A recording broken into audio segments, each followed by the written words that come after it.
Look at me, Allison.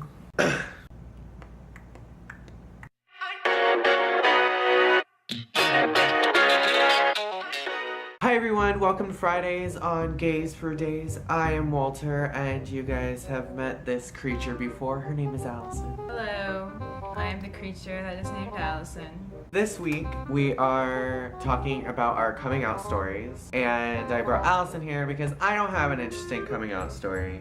Walter, I met him in high school, and I knew he was gay immediately. Like, any suspicion I had was confirmed because I met him with his boyfriend, so right there, I didn't have to say anything. I forgot about that. Yeah. You and I hung out while your boyfriend and the friend, our mutual friend at the time, let's call her Bitch Face. Let's call your ex-boyfriend Dick Face. Dick Face and Bitch Face went off to talk, and then we became acquainted. I have a good friend, let's just call him Joe, and he has a very interesting coming out story I figured I would share in place. This friend of mine, Joe, came from a very religious family. And I mean religious, I mean fire and brimstone, like it's a really big, part of their lives in a sense. So as he was growing up, he was really homophobic. We all went to school together, and Walter was already out in a sense. Everyone knew. You didn't have to really.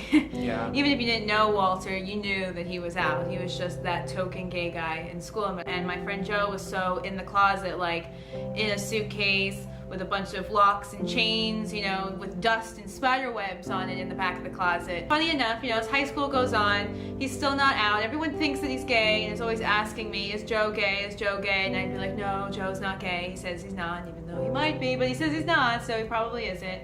And he dated a bunch of girls, and he'd break up with them and whatnot. I actually found out that he told his mom when he was 13, Joe told his mom and said that he was gay. His mom pretty much was like, no son of mine is gonna be gay.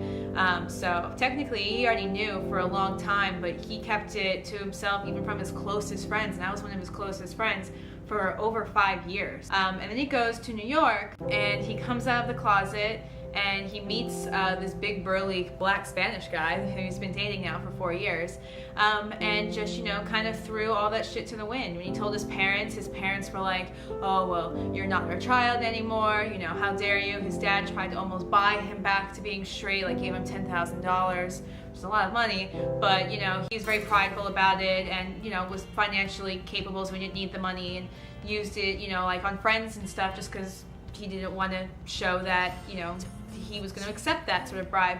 And now he goes to gay pride parades all the time, and he's really out there and stuff. Don't be afraid to come out, because even if you have problems with your family, I'm telling you now, he is so much happier that he's able to live the life that he was meant to live, as opposed to trying to live a life that society or other people with more closed-minded views would try to make him live.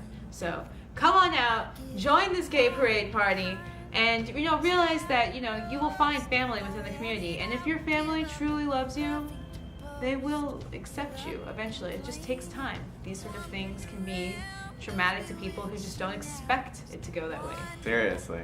And yeah, hashtag long stories. See you guys next week.